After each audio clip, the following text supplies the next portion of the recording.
नमस्कार दोस्तों, मैं रवि आज आपका स्वागत करता हूं आपके YouTube चैनल में जिसका नाम है इंटरेस्टेड जानकारी। दोस्तों, आज तक आपने सब्र के बारे में, पेशेंस के बारे में सुना होगा। हर कोई कहता रहता है, उसके बारे में बात करता है, लेकिन आज आप प्रैक्टिकली एग्जाम्पल के साथ सुनने वाले हैं। आखिर ये सब्र होता क्या है और कैसे काम करता है, और अगर आपके पास सब्र नहीं है, आपके पास पेशेंस नहीं है, तो क्या आप एक सरकारी नौकरी पा सकते हैं? क्या आप जो भी करना चाहते हैं क्या वो आप कर सकते हैं? तो दोस्तों, ऐसी ये कहानी है जो एक बार नहीं, दो बार नहीं, पूरे 60 टाइम परीक्षाओं में फेल होने के बाद रेलवे में सिलेक्शन कंट्रोलर की सरकारी नौकरी पाई। उनका नाम है सुभाष गुप्ता। यह स्टोरी आप सबको बहुत कुछ सिखाने वाली है। इस वीडियो को पूरा सुने, लाइफ चेंजिंग वीडियो है दोस्तों, आप सबको मोटिवेट करने वाली स्टोरी है। दोस्तों, शुरू करते हैं। सुभाष की जर्नी की शुरुआत बिहार के मधुबनी में एक छोटे से गांव से हुई। सुभाष एक संयुक्त परिवार में रहते थे। उनके पिता एक छोटी सी दुकान चलाते थे। अपने भविष्य को सुनहरा बनाने के लिए उनके पास कोई सुविधा नहीं थी। पिताजी के पास वो उनकी दुकान पर बैठकर काम सीखे। दोस्तों, गर्व का पल तब आया जब सुभाष पूरे गांव में फर्स्ट डिवीजन से पास हो गया। पिता को और ज्यादा भरोसा हो गया और माता को भी भरोसा हो गया, और उनकी माता ने कहा, ठीक है बेटा, आप आगे पढ़ो, हम आपको पढ़ाएंगे। इसके बाद सुभाष का दाखिला दरभंगा के बेस्ट कॉलेज में कराया गया। सुभाष 12वीं की परीक्षा पूरी होने के बाद IIT समेत कई इंजीनियरिंग कॉलेज में प्रवेश लेने के लिए तैयारी करने लगा। इसके बाद कोई भी परीक्षा में उनका नंबर नहीं आया। इसके बाद बिहार के इंजीनियरिंग कॉलेज में बीटेक कोर्स पूरा किया।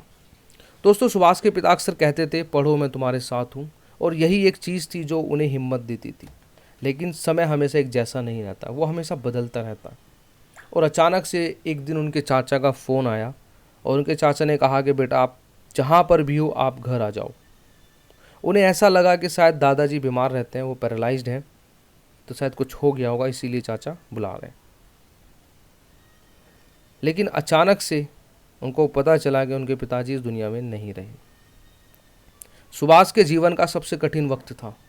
यह बात सुभाष शब्दों में नहीं बता सकते थे। दोस्तों, अब सुभाष के ऊपर दोनों प्रकार की परेशानियां आ चुकी थी, मेंटली और फाइनेंशियली। उन्होंने काफ़ी परेशानियों के चलते अपने इंजीनियरिंग की पढ़ाई पूरी की। पैसों के लिए ट्यूशन लेने शुरू किए। दोस्तों, सिर्फ 1000 रुपये के लिए 4 से 5 किलोमीटर दूर बच्चों को पढ़ाने जाता था।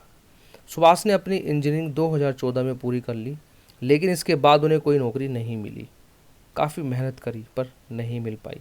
फिर चेन्नई जाकर ऑटोमेशन कोर्स किया, तब जाकर 5 से 7 हज़ार की नौकरी मिली। उन्हें अपने ऊपर बहुत ज़्यादा तरस आने लगा, लेकिन नौकरी छोड़ दी। छोड़ने के बाद बिहार वापस चले गए। इसके बाद पैसों की तंगी आने लगी, पैसों की ज़रूरत पड़ने लगी, तो बिहार में फिर से नौकरी ढूंढना शुरू कर दिया।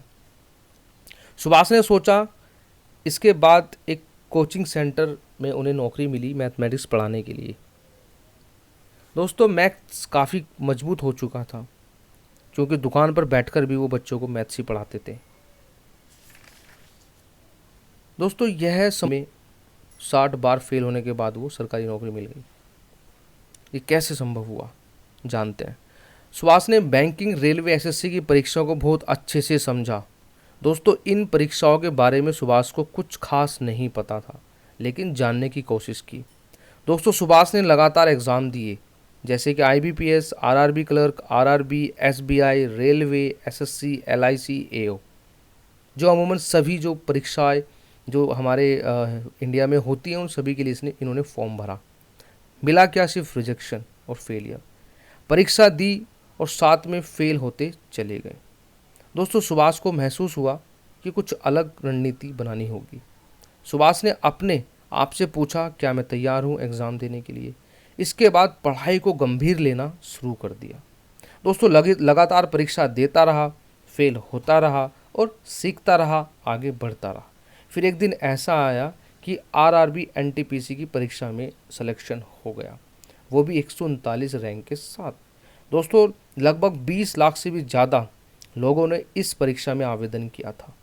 तो दोस्तों, सुभाष का सिलेक्शन होना एक चमत्कार से कम नहीं था। वो बहुत ज़्यादा खुश थे। क्यों? क्योंकि उन्होंने जो सोचा था वो उन्होंने पाया। दोस्तों, आज की लर्निंग क्या है इस कहानी से, जानते हैं। पहली 1।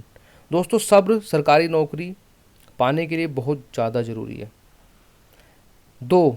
चाहे कितनी भी बार फेल हो जाए लेकिन प्रयास करना नहीं छोड़ना। 3। सरकारी नौकरी पाने के लिए एक प्लान, एक स्ट्रैटेजी बनानी होगी। 4। दोस्तों हर एग्ज़ाम को सीरियस लेना शुरू कर दें आज से, उसे अंतिम पेपर मानकर देने जाएं। आज के लिए इस वीडियो में इतना ही। दोस्तों अगर ये वीडियो आपको अच्छी लगी तो आप इसे लाइक करें, इसको शेयर करें अपने दोस्तों के साथ। आप चाहते हैं फ्यूचर में और आपको इस प्रकार की वीडियो मिलती रहें तो आप इस चैनल को सब्सक्राइब करें। थैंक यू सो मच, धन्यवाद।